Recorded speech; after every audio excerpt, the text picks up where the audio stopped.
my friends, and welcome to my channel, Maine's Mind. So today I'm just going to do a quick book review over When All Is Said and Done by Griffin. This is a beautifully written book. It takes place in Ireland, and our main character is an 84-year-old named Maurice Hannigan. Now, my initial impression when I opened this book, and again, this book, like many of the other books that I have read, have been recommended to me by coworkers and people that I know. And Griffin does an incredible job just with the dialogue and the storyline, and it's just incredible. Our main character is the 84-year-old man named Maurice Hannigan. Now, this is a story about his life, and when the story first starts, he's talking about packing things up and getting things organized and boxes labeled so that his son doesn't have to look for anything. And as soon as he said that, I was like, oh, this is going to be a sad book because this old man's getting ready for when he dies. And and this is like just a few minutes into the book. Like I called my coworker up and I was like, you gave me a sad book. And I hadn't even finished listening to the book yet. So, it didn't prove me wrong. As I continued listening to this book, because I listened to this book. This was an audiobook that I got from Audible. Anyways, so as I continued to listen to the book, he starts to reflect on his life as a childhood. And this man endured a lot of hardship in his lifetime. From having a learning disability that made him not want to go to school, to losing his brother. And I think that one actually made me cry because it was his brother Tony was just like his best friend, and he got sick and he ended up dying, leaving him alone as a teenager to kind of navigate this world without his brother by his side. He was lucky enough that he still had his dad, but the relationship between a father and son is very different than the relationship between brothers, or even between siblings. So that relationship with his brother, when his brother died, you would think that his brother was just gone, but instead he carried him with him. I don't know if that makes sense. So there were many times that he would see his brother's like ghost come to him. Not necessarily a ghost, but his brother kind of became his conscience. So every time he was going to do something or think about something, he would be like, oh, what do you know about it anyways? Referring to his brother, because his brother was this really good man. And he was just kind of like his moral compass throughout life. Well, then later on, him and his wife, Sadie, they have a little girl. And this little girl ends up passing away too, named Molly. And what I thought was so neat about this is that even though he lost his daughter, he also carried her with him. And she became like his conscience as well. And so he would have his brother and his daughter. And his daughter, he would imagine her at different ages. And she would always communicate with him and seem happy. And these ghosts from his past became the moral compass that guided his life and helped him succeed in life.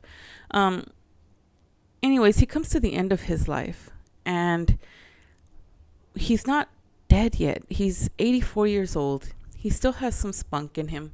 He's still able to move around and drive and do all these wonderful things. But his wife has been gone for 2 years. And his son, his only son, him and his wife struggled so hard to have this boy that he loves so dearly, is absolutely nothing like him. Maurice is a farmer. That's what he does. And from his farming, he's built this huge business empire, bought the land of his arch enemy, and has made a good-sized fortune in his lifetime. But his son's a journalist, and he wants to be a journalist, and he has no interest in the farm. So he goes off to the United States and becomes this famous journalist. So he's by himself. After his wife, Sadie, dies, he's just alone there in his house with all of his memories and his ghosts, and his wife and son are gone. So he tells this beautiful story of his life. And I'm not even going to lie. This story had me breaking down in tears every few minutes. I was like, oh my God, again, he lost another person, and it was just like, oh my goodness, one of the nicest things about it was he meets a young woman, and this young woman reminds him so much of what he imagines his daughter would have grown up to be. And because of her, he helps her buy a hotel, pay off debt, and she ends up being like the grandniece of his arch enemy. And I'm not going to go too much into the detail into the arch enemy because I don't want to ruin the story for you completely.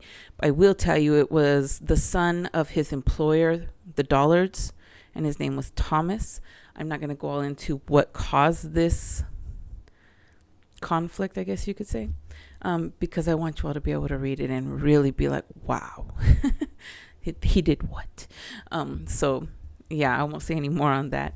But, at the end of his life, he comes full circle. He starts reflecting on the good and the bad in his life and what he appreciates. And he's talking to his son in this whole story. He's telling his son this story, but he's not really telling his son. I wanted so bad for him to have recorded that story, the real one, the one that he was telling to us. Instead, he at least leaves a recording for his son. So that his son can understand why he's making the decision that he is.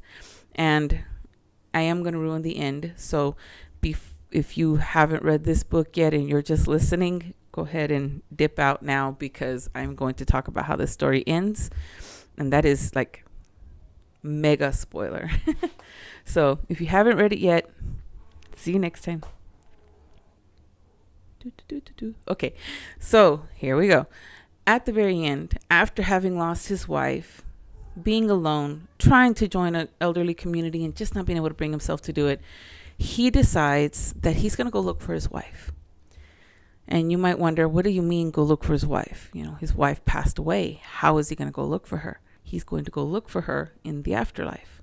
He decides that he is going to take his life. He's decided he's too lonely and he misses his wife. And he decides in the end that he just can't be alone anymore. So he makes this decision that he is going to go look for his wife. And at the very end, he overdoses on pills and leaves his son a tape giving him instructions on what he wants done with his wealth. He has already sold off all his property. The only thing remaining is a hotel, and he leaves instructions as to what he wants done with that. And he takes his pills, and the last thing he's doing is calling out to his wife, Sadie. And I cried. My heart was so broken. At the same time, I could respect his decision to go on his own terms. It was heartbreaking. As a daughter, I can't imagine. I was like, oh, it was like, oh, devastating. Anyways, on a scale of 5 stars, this book gets like a 5, a 6. I mean, it's incredible. Now, it does start off a little slow. You have to listen to probably the first 30, 45 minutes because he's really getting into the story. And this is where he's packing the boxes. And you're like, what's going on here? But then he starts getting into the story and you're like, wow. I listened to this book on audiobook. It took me a few days to listen to it because I had to keep pausing it. I had to keep pausing it because I would be driving to work and start crying and be like, oh my God, pause, and go to work and come out and drive home and start crying again because it was just so sad. And maybe it's just because I have that emotional, that's still pretty fresh. I lost my dad in November, so that's still really fresh with me. So this book was just like, wow. I almost didn't think I could listen to it because I was like, I don't know if I'm emotionally strong enough or ready for this yet. But I'm glad I did, and I don't regret it. So on a scale of 5 stars, please definitely pick this book up, read it. If you haven't had it yet, read it, listen to it. It's incredible. The reader, oh my God, his voice is fantastic. He's a beautiful reader. He's a beautiful reader, beautifully well written. It's just an incredible book. So that is my quick little review today. I hope that helps you all find more great books to read. If you have any questions or comments, please comment below. And as always, please like and subscribe and ring the bell for more great content. All right, my friends, see you next time.